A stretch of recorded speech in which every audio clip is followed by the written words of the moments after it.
Oh boy, what a novel attempt at playing professional football by the Oakland Raiders. Man, that was an incredibly disappointing game. That's as disappointing a Raiders game as I've seen in years and years and years. Tragically, it's your typical Raiders loss. They played pretty well in the first quarter, and then they really collapsed. They did absolutely nothing on offense. I'm not sure what the official yardage stats are, but I know at one point, MJ Day had literally 0 rushing yards. There's a point in the fourth quarter where the total number of offensive yards in the second half of the Raiders, I think, was about -2. So this is a team that is having some incredible offensive problems. I was really disappointed by the way Derek Carr played. He had those 2 good drives. He looked good at the Streeter touchdown. He looked good at Jacoby Jones' 30-yard strike at the end when, let's face it, the Jets weren't even playing in the game anymore. But it really concerned me. This guy couldn't get anything going. I mean, for decades, literally decades, it's been a decade since the Raiders have been any good.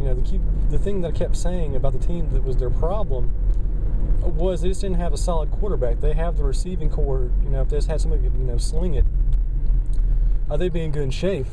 But apparently not, because Derek Carr, he looked really good in the preseason, and in this game he looked like absolute garbage. He does not look like an NFL caliber quarterback. Maybe it's just first game jitters. He's getting over it, and give him a game or two. But after this, if I was an executive in the front office of the Raiders organization, I'd be looking at maybe starting Schwab next week, because this was just bad. This is worse than throwing interceptions. As long as you can get some touchdowns, you can get some yards, that's okay. You can do that every now and then. But, the fact that Derek Carr just couldn't get anything at all going was just absolutely absurd to me. And that's a huge, huge warning sign for the future of this franchise. Let's see, it was a 19-15 or 19-14 loss. They lost by 5 points. The game really wasn't as close as it sounds. This is a game where the Jets really kind of kept themselves in the game with all their miscues. A couple positive things that come out of this game. I think the Raiders' O-line is much, much improved. I think they're doing a much better job with penalties, nowhere near as bad as it normally is. But all in all, it's a very, very lackluster performance. I was not impressed by Khalil Mack. I think actually in this game, perhaps you can say that the secondary, the defense, is actually playing worse than they did last year.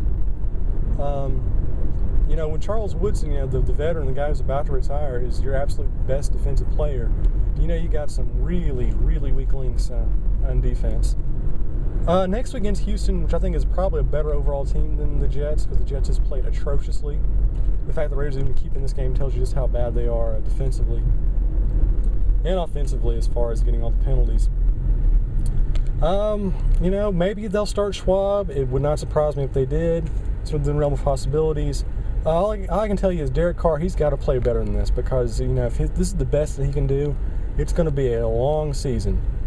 And if he can't pick up the pace, 2008 Detroit Lions, you might have yourself some company.